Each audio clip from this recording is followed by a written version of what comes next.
Hello, this is Joan Gamble, Coordinator of Career Services, and I'm going to be talking with you about student employment again today. I am in the recording studio in Building D. And just a little bit about why are you here today. You're here because you're an important part of Tara State Community College, and we really appreciate that you are student employees, and I want to thank you for that. Student employment, as I've indicated on the screen, is definitely worth more than just money and salary. You should expect to gain some really good things from your work experience here. You should be able to know that you're going to be building some great resume points and learning some new skills. As a student employee, there are requirements. You know that you must maintain a GPA of 2.0 and be registered for at least 6 credit hours. If your GPA does fall below that, I might give you a semester to bring it up. It depends on our conversation. So you may or may not have that, but we hopefully won't have to deal with that. Currently, the minimum wage is in the state of Ohio is $7.70 an hour. I will be showing you information about timesheets and a work log, and you should also be able to locate your pay stub online. So the Tara Internet is where you have found this, and also you'll be able to find your pay stub there as well.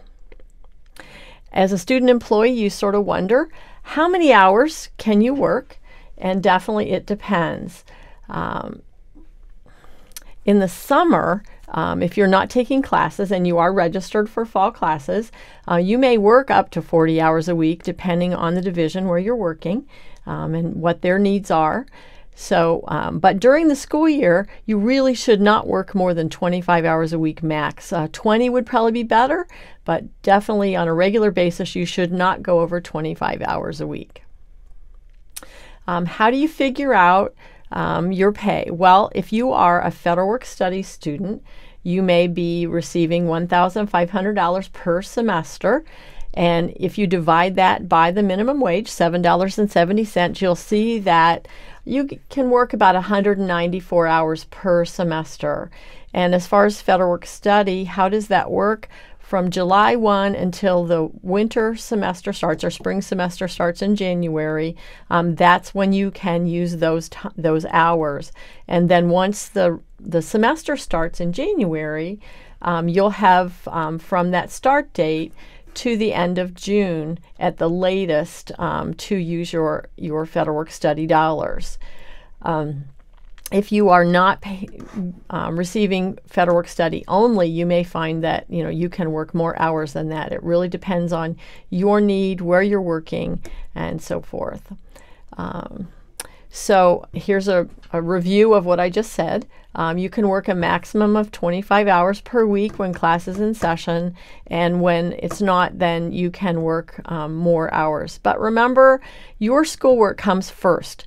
You are a student first. You need to make sure you're getting good grades and learning what you need to because you will be moving on from Tara. As a student employee, you are paid on an hours work basis, and that means that there are some rules that apply to you. You should be allowed a 15-minute break when working 4 hours, and if you're working 6 or more hours, you are eligible for a half-hour unpaid lunch. And if you're working up to 8 hours, you are eligible for 2 15-minute breaks and a half an hour unpaid lunch. Those 15-minute breaks are interruptible, so that's how that works. Your employee portal, as I mentioned when I met each one of you in person, is an important place for you to be checking your email and also looking for your pay stub. So if you need assistance with that, be sure to contact me in A200 and I will be glad to help you with that. This is another example of the timesheet. So as you can see, there's a place for you to put your name, your employee number, and you start the week starting of whatever that Sunday is. So you put the Sunday's date in there, and then in the job title, you put your student employee department, so where you are working. And then you'll notice in the regular hours worked that there are numbers there. They're not listing anything else, just the numbers of how many hours you work each day. So it's really important that you put those hours in and total it. Then you must sign it, and the day that you turn it in, you put the date there, and then you give it to your supervisor. Now, all timesheets must be turned into Human Resources by noon on Monday after you've worked. So I always tell students that you should have those turned in by Friday before you leave. Now, you should not turn them in prior to say if you're working Friday afternoon, you should not sign it and turn it in Friday morning. You really do need to turn it in after you've worked the hours that you say you've worked. That's really, really important. I think it's important to keep track of your hours, and this is an example of a way that you can do that. If you were in a federal work study only job, so you know that this is the maximum amount of money you're going to be able to earn, then it's really important to keep track of those hours, because you really cannot go over that. So a log like this could be helpful for you. Okay, some things about on the job. So respect issues. You don't want to be the person who's Mr. or Miss Stinky in the office. You want to make sure that you show up clean and ready to go to work. So be prompt. If your shift starts at 9 o'clock, try to make sure you're there a few minutes early so that at 9 o'clock you're ready to start working. And dress properly for your work site. Different areas on campus allow different kinds of dress. And definitely no torn clothing. That's a given across campus. Do not wear torn clothing to work, no matter what the fashion. And no extra skin. And as I said, you might love your underwear, but we don't want to see it. So you make sure you wear a belt, keep your pants pulled up, make sure that especially for females, but also males, do not wear something that reveals a lot of skin. So we don't want to see your bellies or anything else. We don't want to be able to see down your shirt. If you're sitting at a desk and people are going to be able to come up to that desk and look down, make sure that they can't see down your shirt. So be respectful of yourself and others.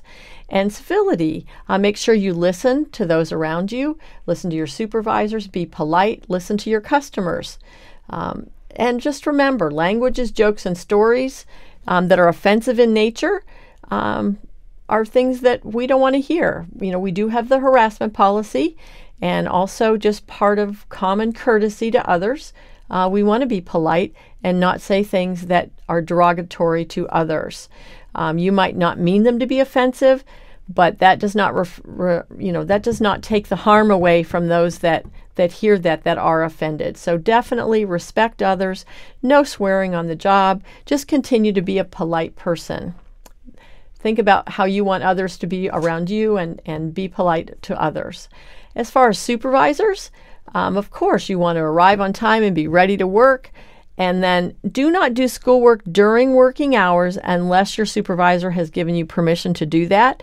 I realize that some jobs require you to sit for long periods of time where you might not have customers, or you might be really busy. If you have all your work done in that area and you have an opportunity to ask for work from another area, do that, because they might need some help. But if you have permission to get your work done, your schoolwork done after you finish the regular work, that's fine. But generally, do not do schoolwork during working hours. You're being paid to be an employee, so you need to do employee kinds of things. Return from breaks on time, dress properly. Always feel free to ask questions. Again, that body odors things comes up. We don't want to smell bad or be too strong with perfume or cologne. So these are all things that supervisors have talked to me about. These are big issues for the students. They want to make sure that you think about these things. So shower before you come to work. Student employee IDs, you know that one of your first things you do is you get a student employee ID up at the help desk. So you make sure that you wear that when you're on duty, and also when you're done being a student employee, whether you're graduating, moving on, whatever the reason, when you're no longer a student employee, those IDs should be returned either to Career Services or to the help desk. So please make sure you do that. Okay, and here's some things when you're on the job. Do you know your job responsibilities? What exactly are you supposed to be doing in your job? Talk to your supervisor about that. Know the department layout. Know the names of the other employees in the area and around campus as you continue to work and learn those names. Jot them down. It's not a bad idea to have a notebook and just keep track of those things. Know the phone rules for your area. Know what events are coming up on campus. For those of you who are going to be working at a front desk, there's all kinds of questions that you'll be asked, and it will help you to know what's going on campus. There is a calendar on the intranet that lets you know what events are coming up on campus, and you are welcome to look at that as an employee. Know the college policies. In your student handbook, you have information about the computer use and ethics, harassment, and so forth. And know those so that you're not caught up short or do something that's considered inappropriate on the job. So again, be sure to find out who your supervisor is. What happens if that supervisor's gone and you have a problem or you need to call in? So what should you do if you have to be absent and you can't get a hold of your supervisor? Know what you're supposed to do. Know that ahead of time. And how should you handle if there's a problem or a question that you don't know? How are you supposed to handle that? Check that with your supervisor so that you're ready ahead of time. All students you signed a FERPA non-disclosure agreement before you begin working. You did that in my office, and you will be getting more information about FERPA in another presentation. Just a reminder that the main thing is that student information that you obtain on the job remains here. You don't share it. You don't want someone's looking at your information when it's, they don't really need to know, and you don't want to do that to somebody else. So even though you're tempted maybe to see where your best friend's classes are or what their grades are like, if it doesn't relate to your job, you have no business doing it, and that would be a terminable offense. So you could be terminated if you are randomly searching out information that you don't really need for your job. Okay, on the telephone. There's times when many of you are going to be answering the phones, or you're going to be asked to make phone calls for the college. So be sure that every time you answer it, you're professional. Identify your office. For example, in our office, we would say Career Services, Joan speaking, how can I help you? So just general skills information. Learn how to transfer the calls if you've been asked to do that, or take a message if you are not able to reach. And remember again, don't divulge information unless you've been asked to do it. For example, you might have access to your supervisor's cell phone number, but just because you have that doesn't mean you were going to share it with anyone else that's asking for it. And then also when you're making calls for the department or for Tara, make sure you identify yourself. And you don't have to give your last name. You can just say your first name and why you're calling.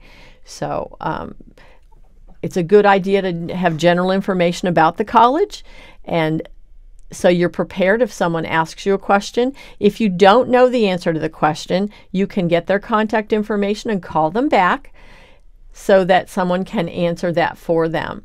And if you have a smile in your voice, if you sound happy when you are on the phone, that comes through. You don't want them to think, boy, there's really a grumpy person calling me. So you want to remember that. You will be also having a presentation in another slideshow about emergencies on campus and security. Just a quick note though, you should have something that looks like this in color at your desk. So it is a quick handy guide about what to do on campus. In April every year, we have a selection of a National Student Employee of the Year. And we start with the Tara Student Employee of the Year. And those students are nominated by supervisors and other employees on campus. We have a selection process, and then our Tara Student Employee of the Year's name is forwarded to a state competition with the Midwest Association of Student Employers. And so that's going to be forwarded. And then the winner of that group is nominated onto the National Student Employee of the Year. So we haven't had anyone from Terra yet for that, but each year there is a student in the country who is the National Student Employee of the Year. But each year we have our Terra Student Employee of the Year, and I hope that you are all doing such a fabulous job on campus that you will be nominated for that wonderful award. There was a functional skills piece in your student employee handbook, and I hope that you are using that as you are working through student employment on campus to continue to improve your skills and know what you can honestly talk about when you're looking for another job and what you're putting on your resume. So you should expect to be evaluated. Here's an example of one evaluation form that might be used, looking at meets expectations or needs improvement. There also might be comments. So this is an example of one form that might be used here on campus. If you have any questions or for me, again, I'm Joan Gamble. This is my phone number, 419-559-2252. Also, my email address is jgamble@terra.edu. I look forward to continuing to work with each of you as student employees.